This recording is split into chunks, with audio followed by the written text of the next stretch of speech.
भैँसी पार्टीमा अझै यता आइस त म अगाडि जान्छु। भैँसी पार्टीमा हो, एउटा बङ्गालो छ। त्यसपछि आएर यो माथिबाट म तल झर्दैछु। यो यसरी आयो, यसरी यसरी यसरी यसरी यसरी आयो। यो चाहिँ हाम्रो कौसी हो, कौसी हो, यस्तो छ।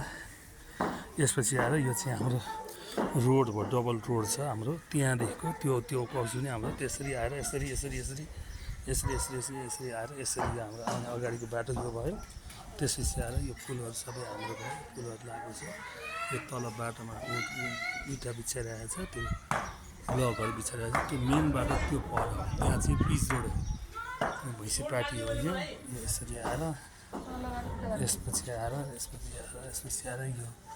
यो चाहिँ रुम भयो, एउटा कोठा छ सबभन्दा टपमा। त्यसपछि आएर एउटा एटेच भयो, एटेच छ। त्यसपछि आएर हजुर यता आइस। अनि यो हाम्रो यो पार्किङ गरेर पुरै काठ पार्किङ गरेर घर भयो। यसरी आएर यस्तो यहाँ माथिबाट हेर्दाखेरि यस्तो छ, सबै काठ पार्किङ छ तलैदेखि माथिसम्म। बङ्गला सिस्टमको घर हो यो चाहिँ। यहाँ एउटा रुम छ, बन्द छ। एउटा रुम यहाँ छ, यो बेडरुम हो, यस्तो छ। यसपछि आएर यो एउटा बेडरुम छ, ठुलो छ बेडरुम पनि, यस्तो खालको ठुलो खालको छ। तिनवटा माथि एउटा चारवटा बेडरुम छ यो घरमा जम्मा। यो बाहिर निक्लिने हाम्रो बरन्डा हो, बाल्कनी। त्यसपछि आएर तल आयो, तल आएर यो भयो। यतातिर टोयलेट छ, बैठक रुम हो।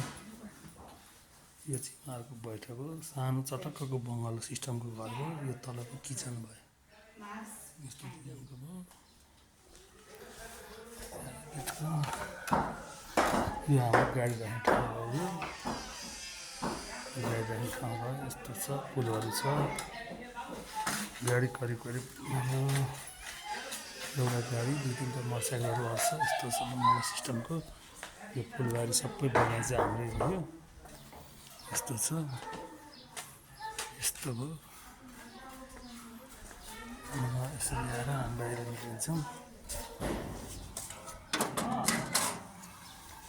त्यो रोड भयो, यसरी आउने बाटो भयो। हाम्रो घर चाहिँ यो भयो ल, घर यस्तो छ। डबल बाटो भयो यो उत्तर साइडबाट पूर्व मोडाको उत्तर साइड घर भयो। पूर्व उत्तर मोडाको घर भयो, ठ्याक्कै टर्निङमा छ। राम्रो छ ल।